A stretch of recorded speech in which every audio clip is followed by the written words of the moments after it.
Well, I said I'd be here Monday, and here I am. And we are here to talk about Ilan Meslier.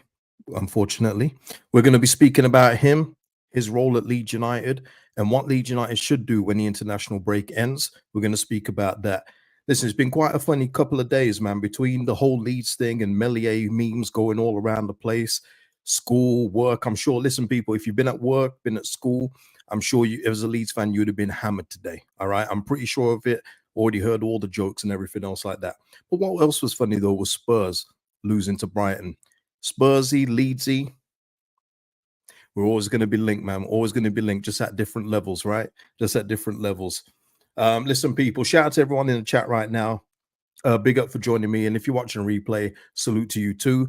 Hit a like, drop your comments on anything discussed today in the comments below. Subscribe to the channel. And listen, thank you to Russ and thank you to Terrence for the super thanks on the last video. Much appreciated, guys. And look, we're going to speak about Meslier. And listen, I'm not going to be, angry. I'm going to be cool today. We're going to be cool. I'm just going to state facts, state things that have happened, and leave it at that. Shall we? Shall we do that?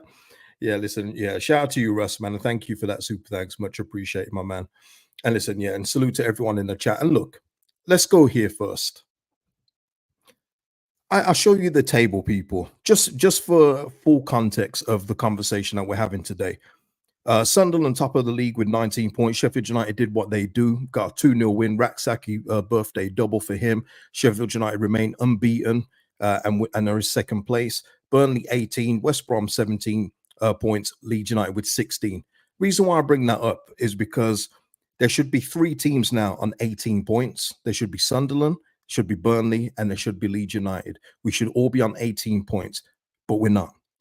We didn't get that because of one person.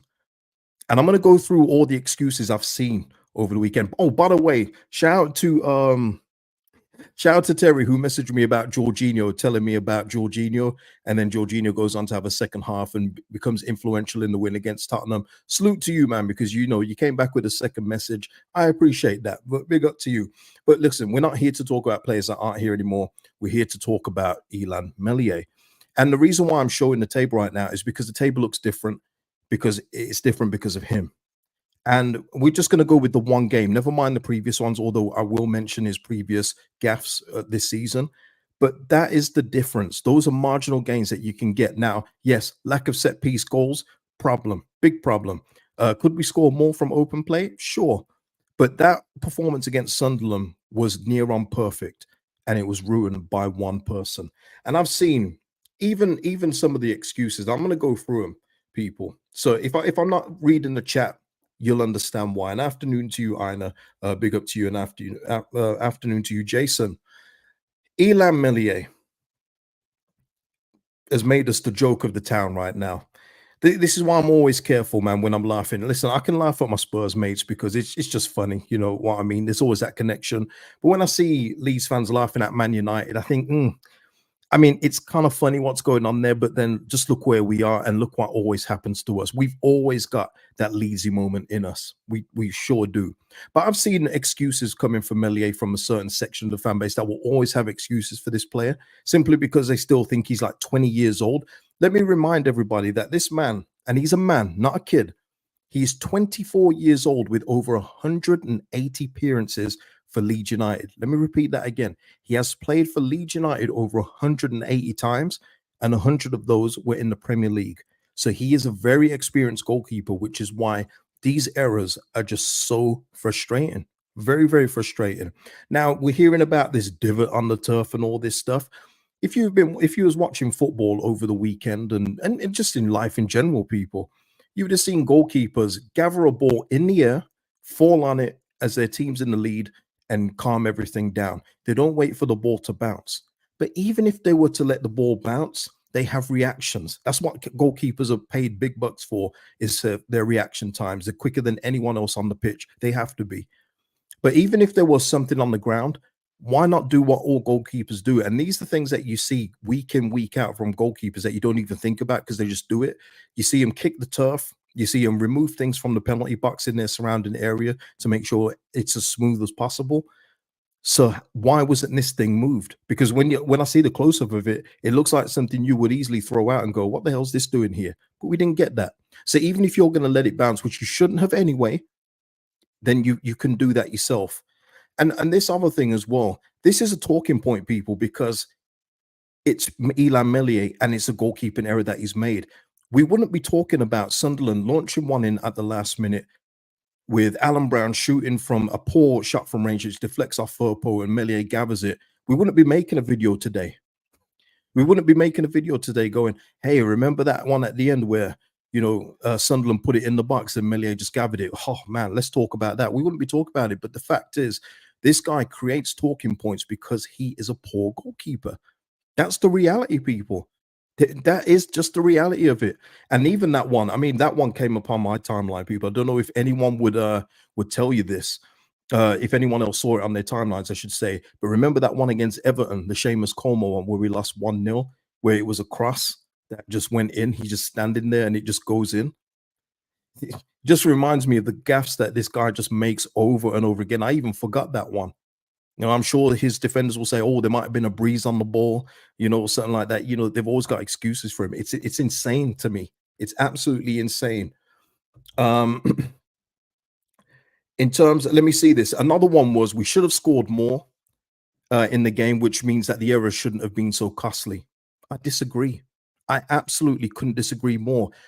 You don't win games every game 4-1, 5-1. It's impossible. Man City don't do that. Real Madrid don't even do that. So what makes Leeds United thinks that we should be the ones doing that? We shouldn't be. That was a perfect away performance that was ruined by one goalkeeping gaff. It was a perfect away performance. We didn't need to score a third. It was under our control. And yes, somebody conceded a free kick in their half that led to the goal. That happens in football. Every single goal that you see is from somebody's error. Every single one. There's always something that somebody could have done to prevent a goal.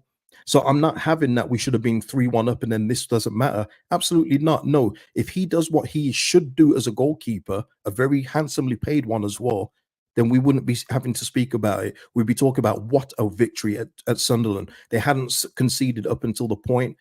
They hadn't lost there for a long time, but we've gone there and showed our credentials, showed what we're about, and we've gone there and took 3 points off.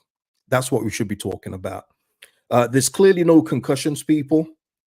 Because if there was, as I'm recording this now, as we're doing this now, it's past 4:30 on the Monday.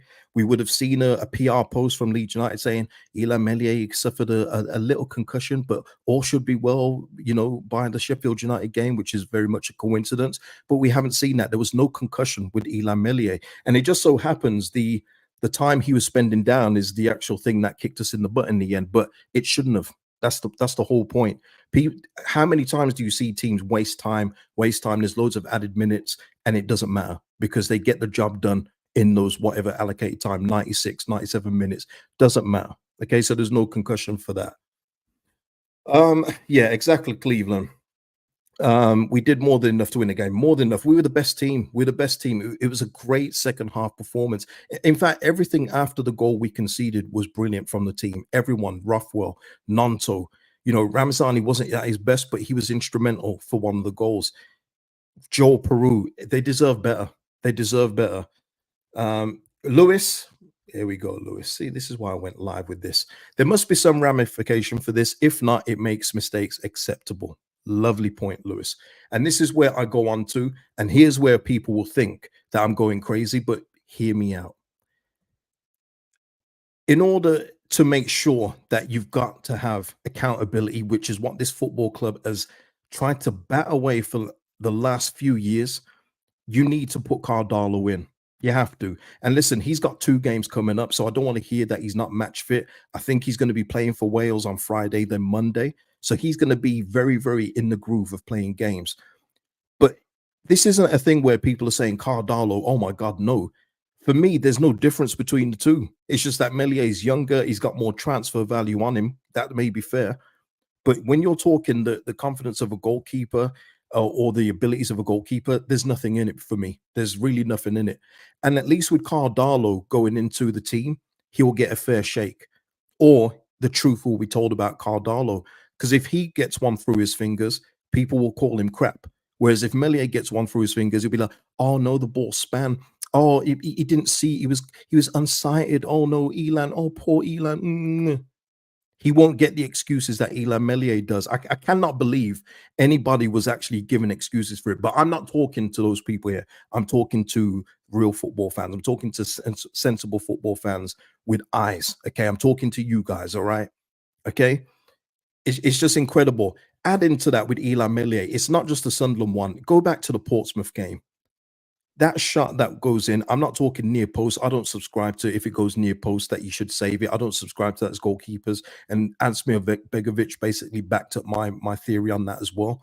But it went through him. Absolutely just went through him. And how many times have we seen that? Last count of that one. The Norwich one. Let's talk about this past week. The Norwich penalty. What? I mean, like, it goes to show with Meslier how low the expectations are. That even in my match reaction, I'm like, yeah, I mean, shit, he should save it. It's fine, but it's Meslier. Do we expect him to save it? That's how low the bar is for this goalkeeper. That he can have a penalty put right next to him that anyone else is probably kicking out or just catching, because it's literally right next to him. But we just go, well, of course it went in because it's Meslier. That's unacceptable. And I put myself in that group as well. Gotta be better with when it comes to criticism of this goalkeeper.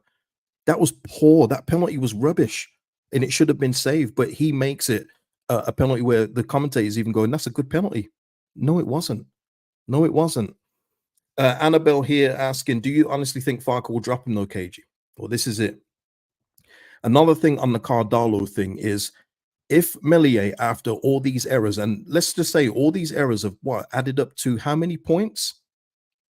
How many points have they added up to? Dropped 2, 4, 6 in those games.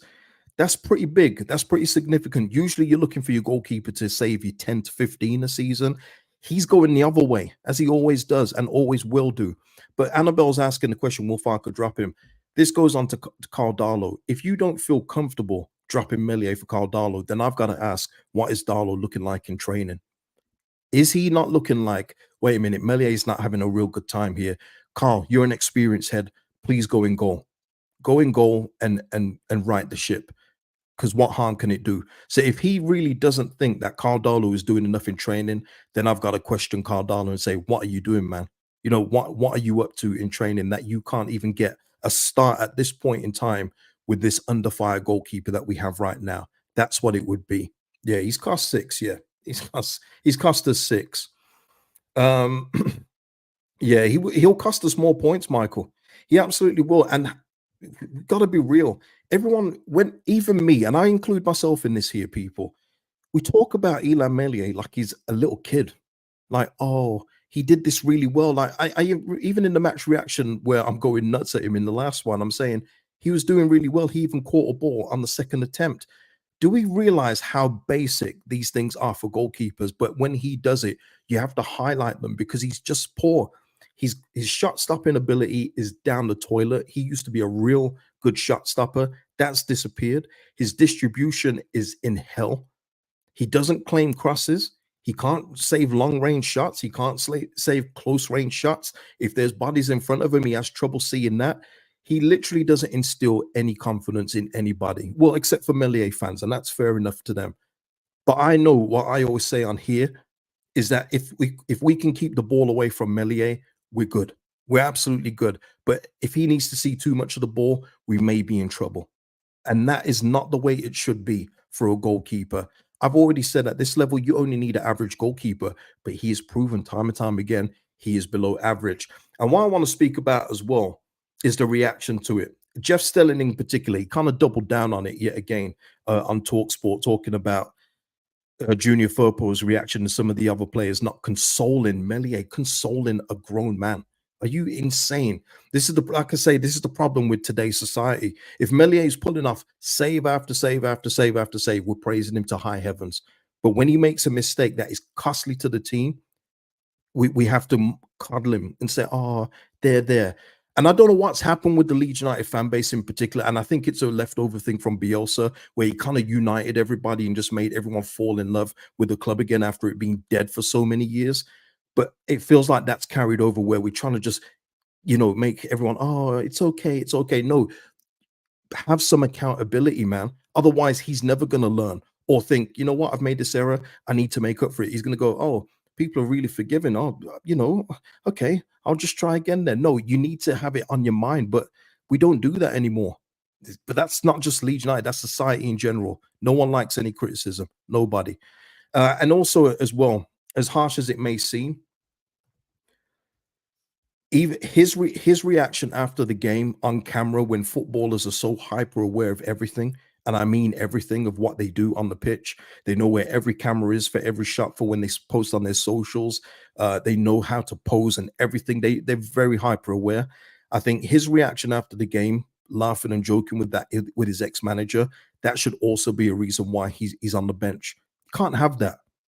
Like I said to you before, I don't expect him to be crying. I don't expect him to be looking angry or performative, but at least, you know, bat him away and say, I'll speak to you in the tunnel. I'll speak to you in the tunnel, man. I've just cost my team 2 points here. But instead, he looked very jolly. And for me, that's unacceptable. It's the reason why a lot of the derby games lately are they're just poor because all the players are friends with each other. There's no competition anymore. They're all mates, but at least they kind of leave it off camera and then keep it on social media maybe 2-3 days later to then be laughing and joking with your ex-manager when you've just done something unforgivable like that is poor to me. And I know that they'd be, let me tell you this, and I'll give you a comparison just at our own football club, people. When Brendan Aronson missed that chance after Portsmouth, he got absolutely hammered. Absolutely hammered. You'd have thought Brendan Aronson had murdered somebody the way people were talking about him. But no, when Mellier's there laughing and joking after yet another clanger, it's just that it's his ex-coach. No, no, absolutely not.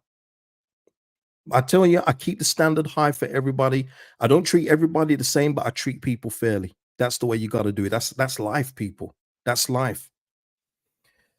Russ here saying the opposition will know that all they need to do is keep pelting the balls at him. And given we've got Wilder's mob up next, it will definitely happen. Chris Wilder will be licking his lips. And I bet he cannot wait for next Friday. And that's another thing. I just feel like we just need to just take him out the firing line.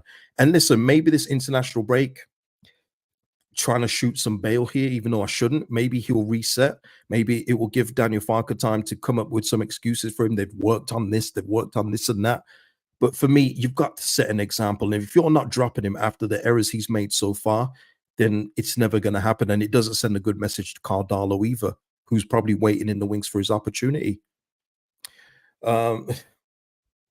Yeah, Michael saying the same as well. So, Meslier, sorry to say, he will be the opposing manager's team talk for several games. But what I wanted to say in regards to in Junior Firpo's case, and I go back to the Jeff Stelling thing, talking about the support. Junior Firpo did the exact thing he should have done, and that is storm down the tunnel. He shouldn't be consoling him. We've had too much of that over the past few years, all that pally stuff. You realize in every sports locker room, there's players that don't get along. Do you realize that there's some players that tolerate each other, but what they do is that they get the job done. You don't have to be pally with everybody. And I'm sure Firpo has said to Meslier, no problem, man. But it also goes back to the Norwich thing of Joe Rodon sliding in at that angle. Does he not trust his goalkeeper to cover the near post against Norwich?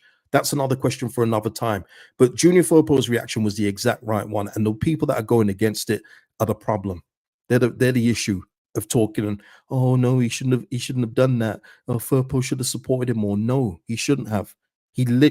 Those guys out there, Rothwell, all of those outfield players give everything against Sunderland to be let down by an absolute gaff like that.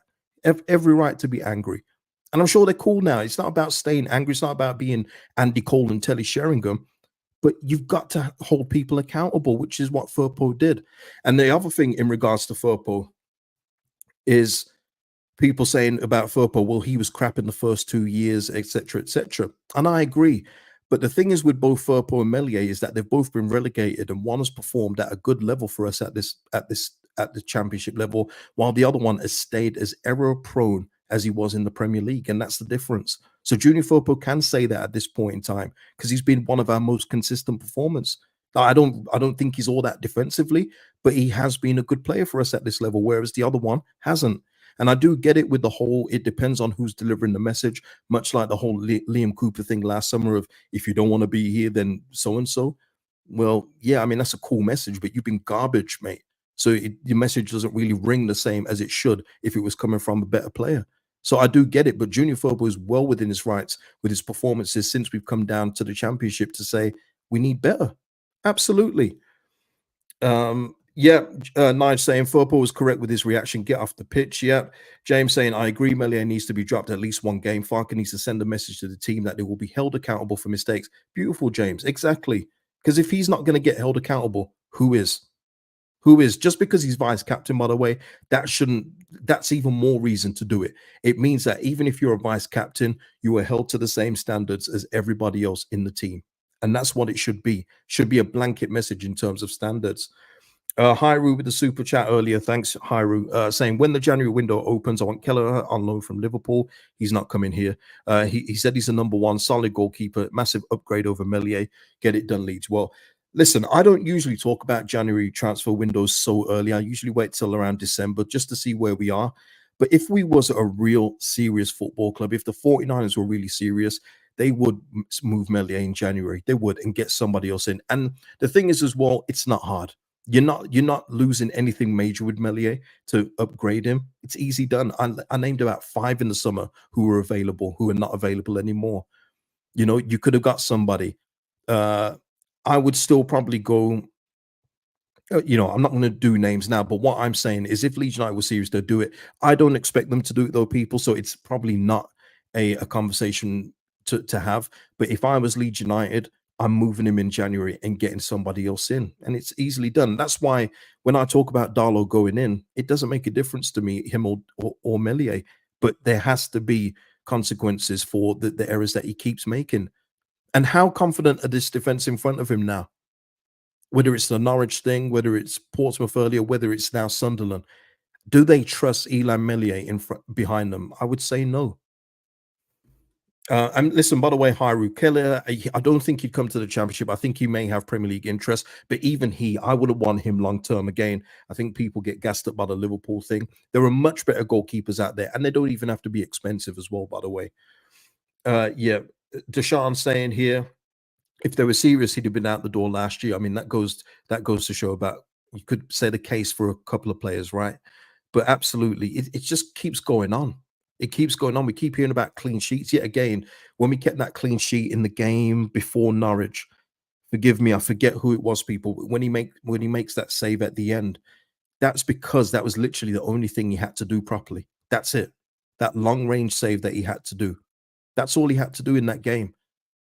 That's how he accumulates his clean sheets. It's a team stat. His goalie stats are completely different. And I would have get up FB ref, but it's been down today for some reason. I don't know.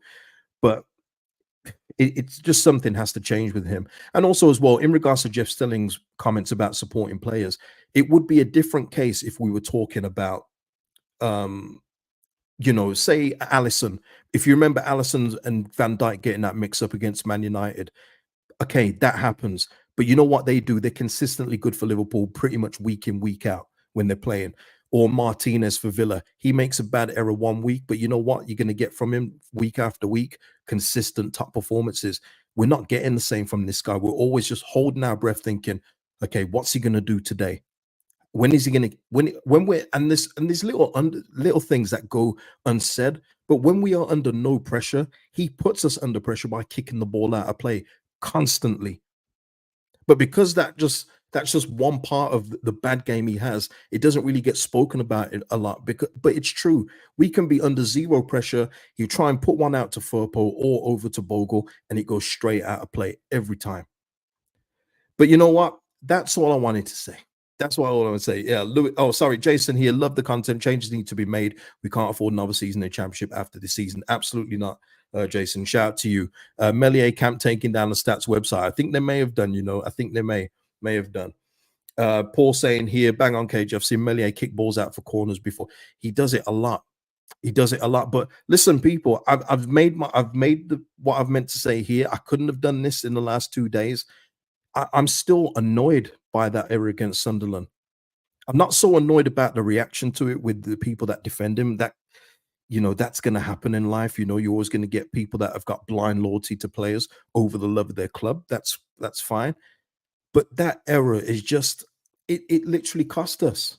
It cost us being in a joint race with 18 points. We should be on that, but instead we're on 16. But these are the games that add up come the end of the season. Another thing that I don't know, Deshaun, but I leave him to it. I leave him to it. Another thing we need to work on, people. I'm not going to play the video just in case it gets copywritten. But if you haven't seen this header from Curtis Nelson, please go and watch it, because this is another thing we need to work on. And it's another thing now that gets like stumped down the line, but I haven't forgotten. It's set pieces. This corner here, it's a corner by the Derby player, right on Curtis Nelson's head and in the goal. Whereas all our corner set pieces, it's like players are pretending to jockey for position, trying to look like they're going to make movements to get the ball, and we never do it. But this one here is just bread and butter championship headers, and I wish we could get one of these, just one. Just break the duck of lack of set pieces, which will help us as well. I'm talking marginal gains here, which is what I'm bringing up again. That will help us. Set piece goals are worth their weight in gold, and we just don't get them. Whether it's a free kick, corner, whatever, just one off the top of someone's head in the goal. But we don't do it, people. We just don't. Yeah, no, who's saying that there? Let me just get that up here. Ming, Ming, shout out to you, Ming. Not see many defend him. Yeah, I see it, and I get messages though, Ming. It's a bit different when you do videos and, you know, people message you on social media. Very different.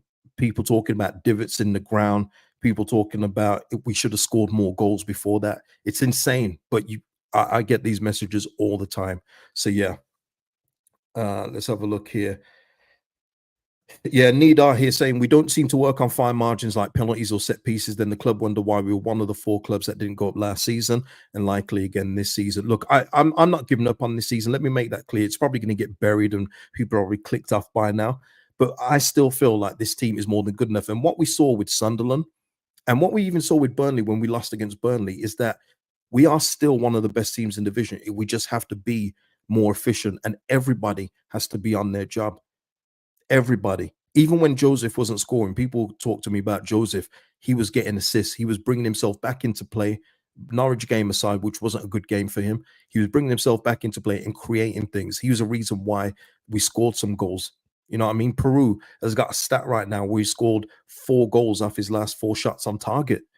Like, players are doing their bit. Nonto has been electric this season. He's having the mantle of being the man, and he's carrying it well. Strauch has been really good this season. Bogle is improving game upon game. There are performers all over this place, but it will get undone in key areas. And one of the key areas, I'm afraid, is a goalkeeper. But yeah, listen, yeah, it was magnificent, man. It was magnificent, honestly. But listen, people, that is it. And that is the last time I'm going to speak about. Obviously, when we come to the Sheffield United preview, we're going to do our preferred 11, and it will probably come up again then in the reasons why I choose Darlow in goal at that point, and we'll speak about it then. But I can't make my stance any clearer, and I've given all the reasons why. And the thing is, what I've said, there's nothing I've made up. I haven't made up any of that. That's all things that have happened. So you can't dispute what's happened, but you can only predict what's going to happen in the future. And listen, if you want to predict what happens in the future with this goalkeeper, it will be what's happened in the immediate past. And it hasn't been good from this guy at all. So people, listen, that is it for the show. Please like the video before you go. Drop your comments below on anything discussed. Subscribe to the channel, and I'll see you in the next one, people. Peace out.